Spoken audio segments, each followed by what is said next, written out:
Hello, we are in Chapter 7, Section 7.3, Exponential Functions. In this video, we're going to go over problem number 5, in which we are to graph a little bit more complicated exponential function 2 to the power of the quantity of x plus 3 by first filling in the table and then graphing and recognizing the properties of this function.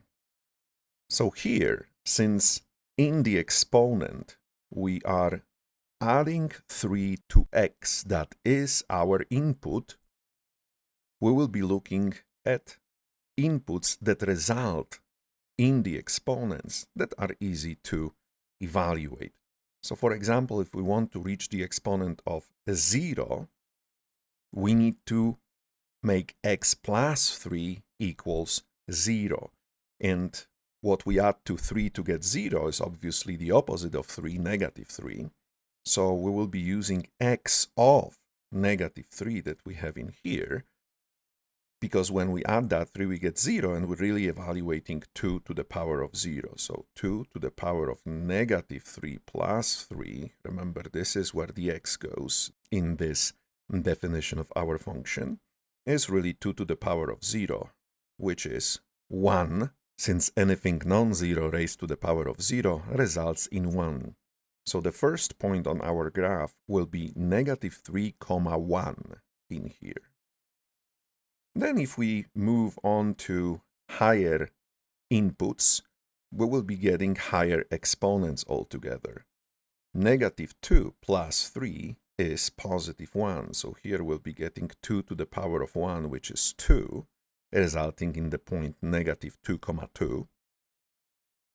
When we use negative 1 as the exponent, adding 3 gives us positive 2, so it will be 2 to the power of 2, which is 4, resulting in the point negative 1, 4.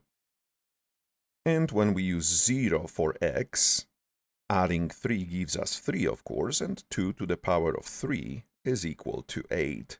Resulting in another point on our graph, 0, 8. Now when we move up this table, with the input of negative 4 plugged in for x, negative 4 plus 3 results in negative 1, so we're going to get 2 to the power of negative 1, which is simply the reciprocal of 2, 1/2, resulting in another point, negative 4, 1/2.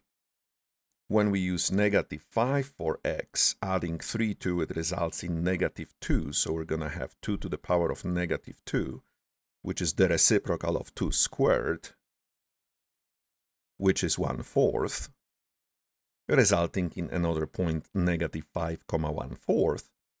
And finally, when we use negative 6 for x, adding 3 results in negative 3, so we're really raising 2 to the power of negative 3, which is the reciprocal of 2 cubed, which is 1/8. And that will be another point on our graph, negative 6, 1/8. Now we have enough points to draw a nice smooth curve through them that extends in both directions, and we can identify the properties of this function. The domain, as any simple exponential function, is all real numbers because we have no restrictions, no constraints for the domain. So it's the interval from negative infinity to infinity.